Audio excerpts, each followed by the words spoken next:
हर साल कानूनों में कुछ ना कुछ बदलाव जरूर होते हैं। साल 2024 में भी भारत में कई बड़े बदलाव हुए। यह साल कई नए कानूनों और नियम लागू करने वाला रहा, जिनका सीधा प्रभाव हमारी रोजमर्रा के जीवन पर पड़ने वाला है। 2024 में महिला सुरक्षा को लेकर कानूनों में सख्ती की गई, तो वहीं पीपीएफ समेत इनकम टैक्स से जुड़े भी कई अहम नियम बदलते दिखे।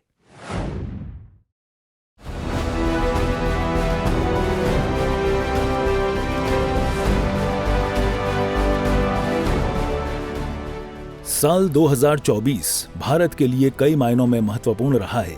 इस साल कई नए कानून और नियम लागू हुए हैं, जिनका सीधा प्रभाव हमारे दैनिक जीवन पर पड़ रहा है। साल 2024 में देश में आपराधिक कानून से लेकर बैंक खाते और पहचान पत्र से संबंधित तक में कई बड़े बदलाव किए गए हैं। इसके तहत एक ओर जहां महिलाओं की सुरक्षा को लेकर कानून सख्त किए गए हैं, तो वहीं एलपीजी सिलेंडर के दाम में बढ़ोतरी और Aadhaar card, PAN card, PPF, Sukanya Samriddhi Yojana सहित इनकम टैक्स से जुड़े भी कई नियम बदले गए हैं।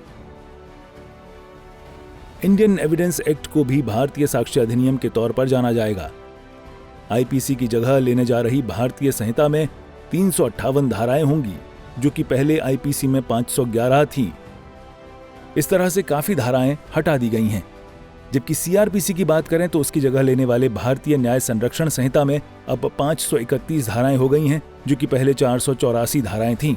इसी तरीके से एविडेंस एक्ट में पहले 167 धाराएं थीं, जो कि अब इसकी जगह लेने वाले भारतीय साक्ष्य अधिनियम में 170 धाराएं हो गई हैं। आम जीवन में भी लोग कत्ल या हत्या को धारा 302 से जोड़कर देखते थे, लेकिन अब हत्या की सजा के लिए धारा 101 के तहत सुनवाई की जाएगी। अब धारा 302 में चेन स्नैचिंग या छीना झपटे की सजा मिलेगी। पहले धारा 374 को आमजन दुष्कर्म की धारा जानते थे। हालांकि अब दुष्कर्म की धाराएं 63, 64 और 70 गैंगरेप के लिए होगी।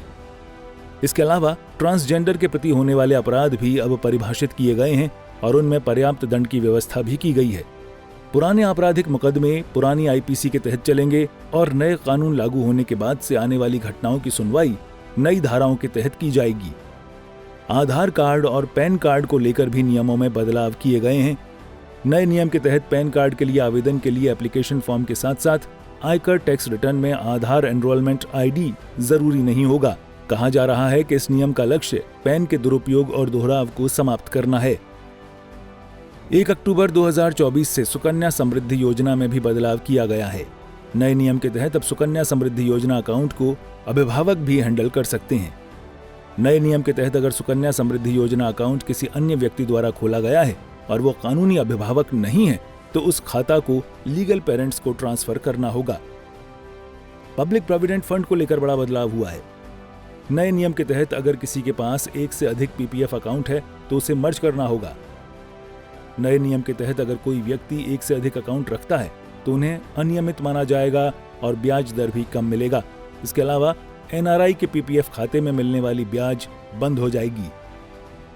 बजट 2024 में निर्मला सीतारमण ने इनकम टैक्स को लेकर कई बदलाव का ऐलान किया था, जो 1 अक्टूबर से बदलने वाले हैं। टीडीएस रेट, डायरेक्ट टैक्स, विवाद से विश्वास स्कीम 2024 शामिल हैं।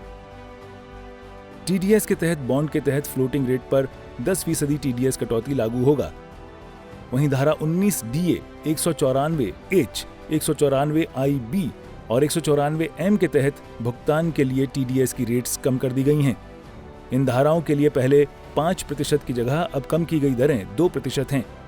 इसके अलावा डायरेक्ट टैक्स विवाद से विश्वास स्कीम 2024 की शुरुआत की गई, जिसके तहत पेंडिंग टैक्स मामलों का निपटारा किया जाएगा। कुल मिलाकर महिलाओं की सुरक्षा से लेकर पैन और इनकम टैक्स तक साल 2024 में देश के बड़े कानूनों और नियमों में बदलाव हुए हैं। यानी साल 2024 कानूनी बदलावों के लिहाज से काफी महत्वपूर्ण रहा। सूर्या समाचार के लिए ब्यूरो रिपोर्ट।